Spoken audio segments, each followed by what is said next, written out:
Muy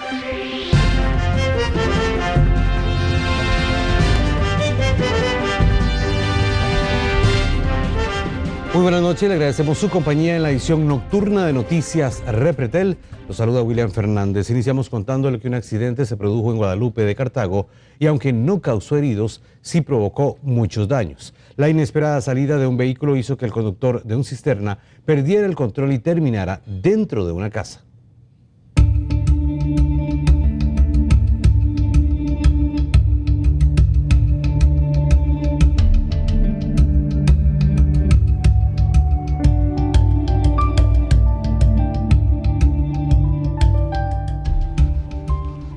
Todo sucedió en tan solo unos segundos. Eran las 5:23 de la mañana cuando se dio el accidente en la radial que va del Mall Paseo de Metrópoli hacia el centro de Cartago. A unos 300 metros del cementerio general fue que se dio el incidente. Al parecer, un vehículo que salió de una calle aledaña se metió a la vía principal por donde transitaba un camión cisterna conducido por Wilmer Miranda. Eso provocó, según el conductor, el descontrol del vehículo pesado. Venimos sentido La Lima para Cartago y en este cruce acá el muchacho sale y se me mete. El video está ahí y prueba lo que estoy diciendo, que el muchacho se me mete. El impacto destruyó la fachada de la casa y de paso los dos vehículos que estaban en la cochera. Además, la estructura del muro principal quedó falseada. También las vigas que sostienen el techo. Los daños materiales sumarían varios millones de colones, pero por fortuna nadie resultó herido. Puede ver de que esta Pathfinder mía fue la que defendió, digámoslo así, al muchacho que estaba durmiendo en esa primera habitación. Si no pasa recto. Si no pasa recto y en este momento sí tendríamos una desgracia, ¿verdad? El tránsito se vio afectado por casi 4 horas hasta que se logró sacar el cisterna por medio de una pesada grúa. Ahora echarán mano a videos para intentar ubicar el vehículo que sospechan fue el que provocó este incidente. Y también le informamos de un hombre que atropelló a 2 adultos y una niña en Alajuela y huyó del lugar. El accidente quedó grabado en una cámara de seguridad. Observe bien la esquina izquierda de su pantalla. Tiene que estar muy atento para que sea un testigo más de esto. En cuestión de segundos, un carro, como si fuera un juego de bolos, levantó a 3 de 4 personas que estaban cruzando la calle. Entre ellos, una pequeña niña. Y como se puede observar en el video, el conductor del pick-up huyó de la escena, no sin antes tener que esquivar a las personas que trataron de detenerlo. Esto ocurrió en Alajuela, frente a la bomba del Limbu Las Cañas, en una calle muy transitada. La persona que hace dicho acto se da prácticamente la fuga, inclusive como que huye, ¿verdad? Porque las personas tratan de detener el vehículo y aún así él se va. Las ambulancias llegaron al lugar y trasladaron a la niña y a su madre, que fueron 2 de las afectadas, y quienes pasaron toda la noche entre exámenes y placas en el hospital, donde por suerte solamente reportan golpes. En esa vía, él tiene que esperar el semáforo. Cuando se detienen los vehículos que van como rumbo hacia el aeropuerto, como la vía que sigue en el semáforo, él los que irían hacia el hospital y él avanza inmediatamente. Cuando él avanza, golpea a las personas y al ellos tratar de detener el vehículo, él siempre se da la fuga.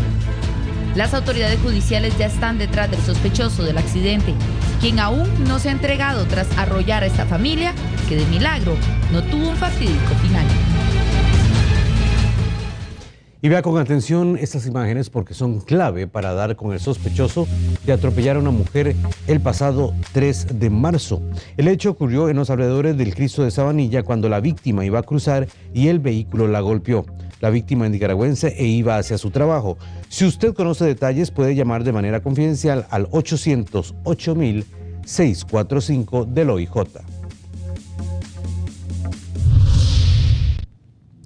Y bueno, un accidente de tránsito entre 2 camiones dejó sandías y melones regados por la carretera de circunvalación. Uno de los vehículos que venía de Ensenada cargado con frutas se volcó luego de chocar contra una chompipa. Según versión de los testigos y de las autoridades que atendieron el incidente, a uno de los choferes se le atravesó un vehículo y perdió el control.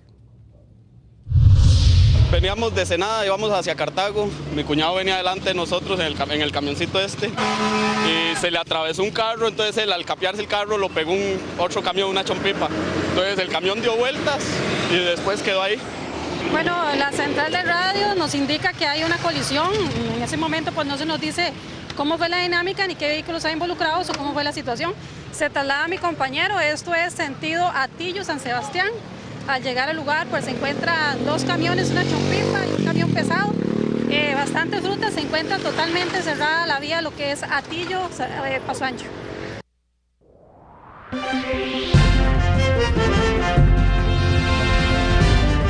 Vamos a hacer una pausa y cuando regresemos nuestros compañeros de NC11 hablaron con el presidente de la República, don Luis Guillermo Solís, para analizar el tercer informe del Estado de la Nación que se presentó este miércoles y qué nos espera en el último año de gobierno. Tras la pausa...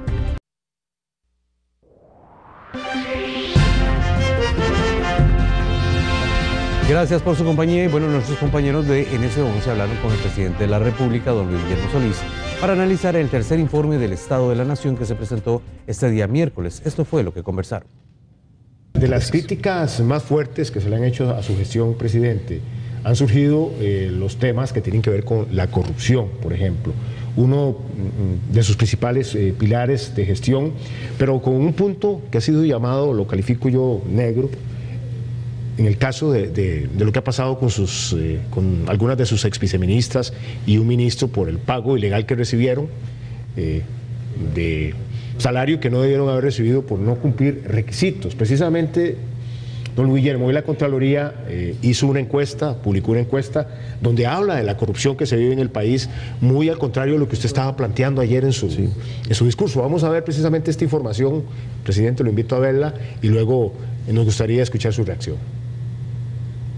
Uno de los pilares del Poder Ejecutivo es la lucha frontal y fehaciente contra la corrupción. Costa Rica logró en el 2016 su mejor calificación en el índice de percepción de corrupción de Transparencia Internacional. Pero esta buena noticia en el reporte del presidente se estrelló este jueves con la encuesta nacional de percepción de la corrupción 2017, elaborada por la Contraloría General de la República en febrero. Según esta consulta, los ciudadanos perciben la corrupción como el segundo problema más grave del país. El 85% considera que hay mucha corrupción y un 61% opina que aumentó en los últimos 2 años. La Contraloría también consultó a los funcionarios públicos, que en un 46% desconfía en los canales para denunciar la corrupción.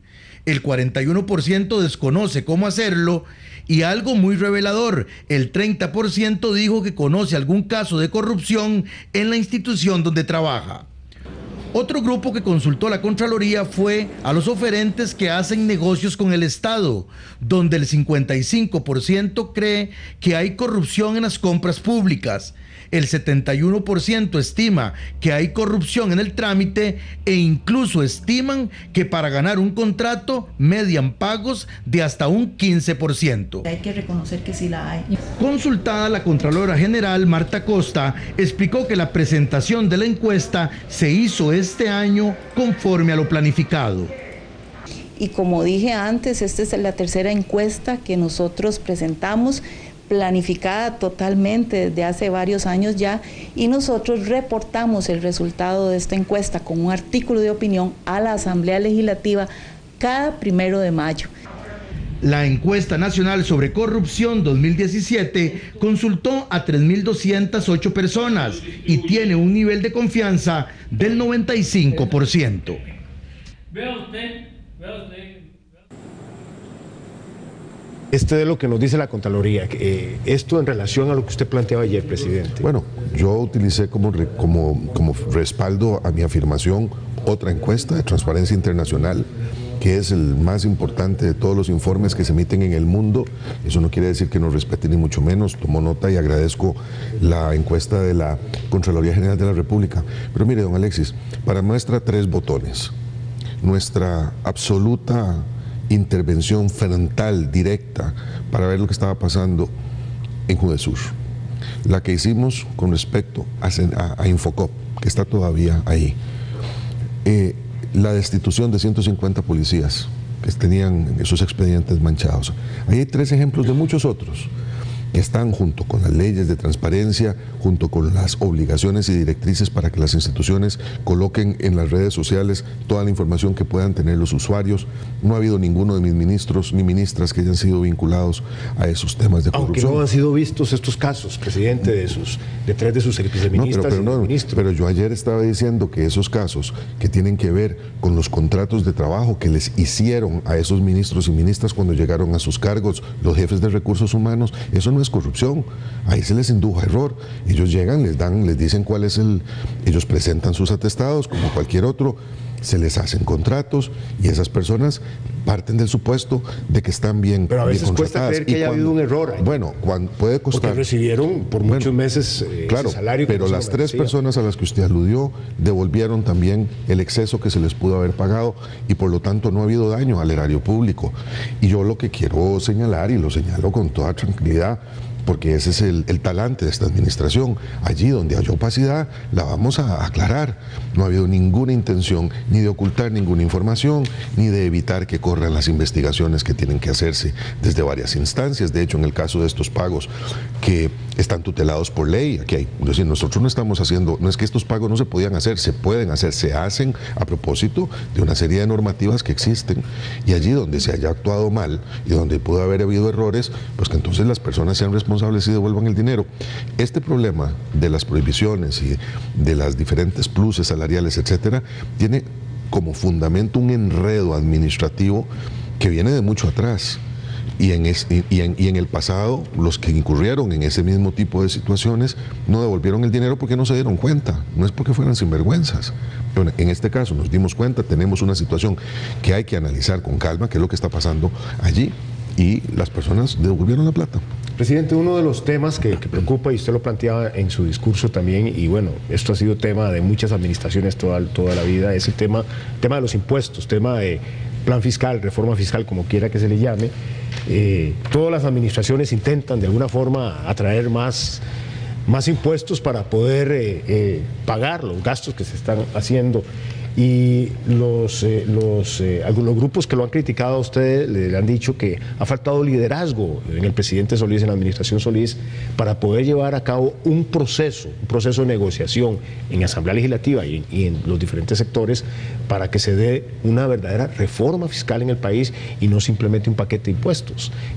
Le queda a usted un año político difícil, complicado, donde prácticamente los presidentes les cuesta hacer. Sí, claro.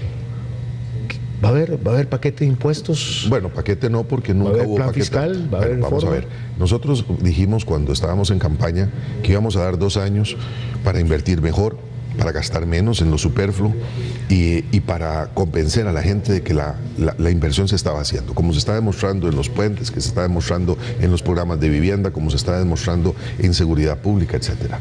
Y eso es lo que hemos hecho. Dijimos que no habría un paquete, cogimos el plan de fortalecimiento fiscal, lo partimos en 9 proyectos.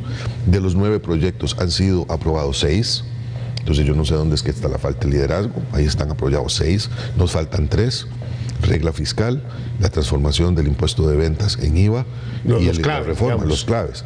Ahí están, todavía nos queda una oportunidad para hacerlo, pero esto no es para el gobierno, don Alexis, esto es para el país. Ayer yo decía que ya nos alcanzó el tiempo. Tenemos una combinación explosiva de falta de ingresos con una deuda externa que ha crecido mucho. La combinación de esas dos cosas nos puede salir muy cara. Hasta el momento hemos hecho a punta de recortes, a punta de ponerle topes a las pensiones, de ponerle controles a las convenciones colectivas, que también lo hemos hecho, y hacer un esfuerzo enorme en el gasto, mantener y reducir el déficit. Lo recibimos en un 5,9%, lo hemos bajado un 5%. ¿Qué pasa si no hacemos eso?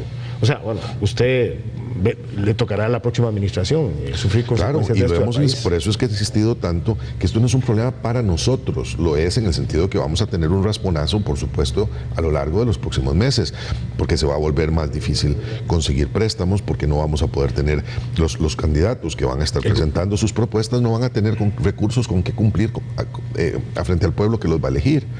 Entonces hemos insistido mucho de que esto es un tema, el de los ingresos, que tiene 15 años de atraso, es una reforma muy pequeña, pero los impactos pueden ser tremendos si no nos ponemos de acuerdo. Yo esperaría que lo hagamos, todavía hay chance para ello.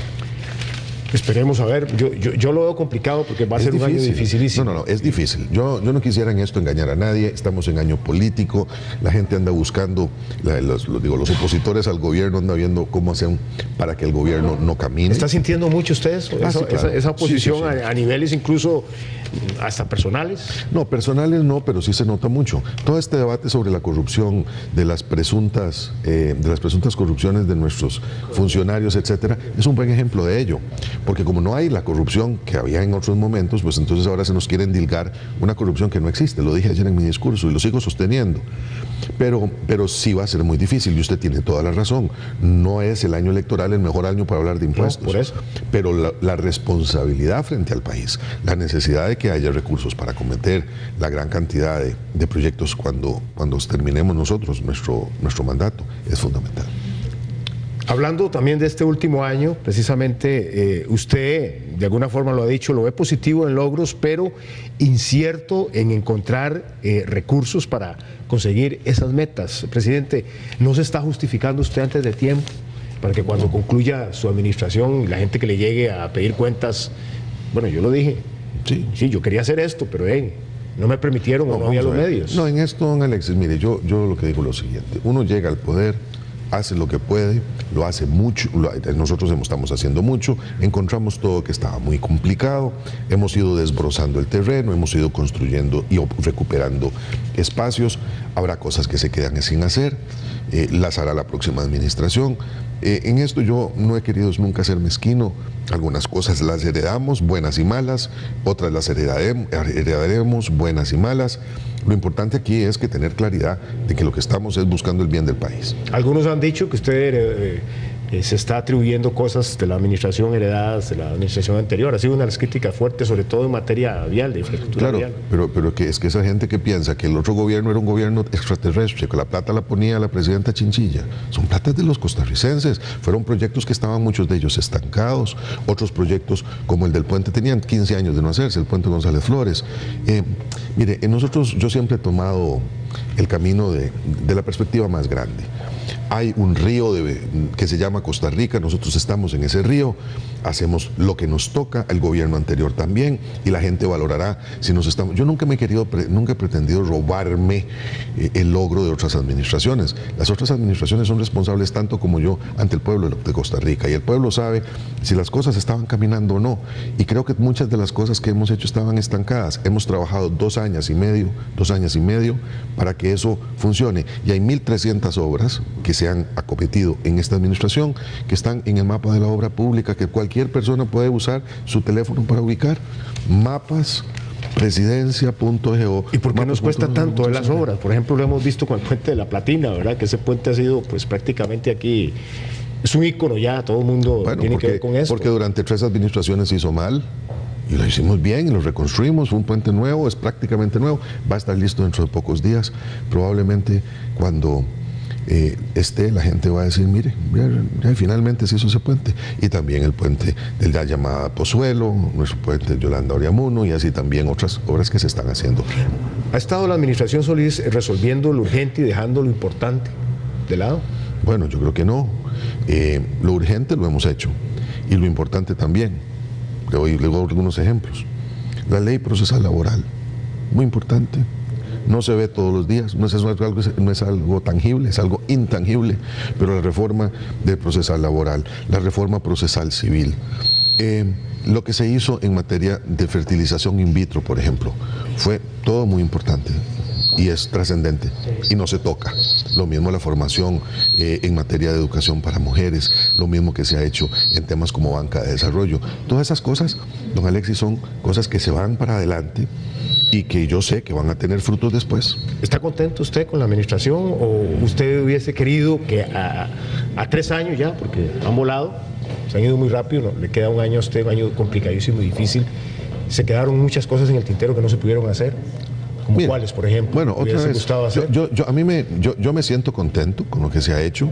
Miro los números en el Ministerio de Planificación y Política Económica y los indicadores en el Plan Nacional de Desarrollo indican que estamos sobre el 70% de lo que habíamos prometido. Eso me satisface. ¿Querría que se hagan más cosas? Sí, las vamos a hacer. Todavía nos queda un año y vamos a apretar el paso. Ya lo he dicho, que no esperen que me eche para atrás. Vamos a seguir para adelante trabajando muy duro. Y lo que queda, pues quedará. Por supuesto que van a quedar algunas cosas. Ningún gobierno termina haciendo todo lo que quiso. Desempleo, por ejemplo, creo que está pendiente esa tarea también. Esa tarea es una tarea pendiente, pero no solamente del gobierno, también de la empresa privada y también de las condiciones en las que el país se desarrolle. Por eso es tan importante el plan fiscal, porque nos va a dar condiciones para que siga habiendo inversión extranjera directa como la que hemos logrado y para que siga creciendo la economía como ha crecido estos días. Señor presidente, muchas gracias por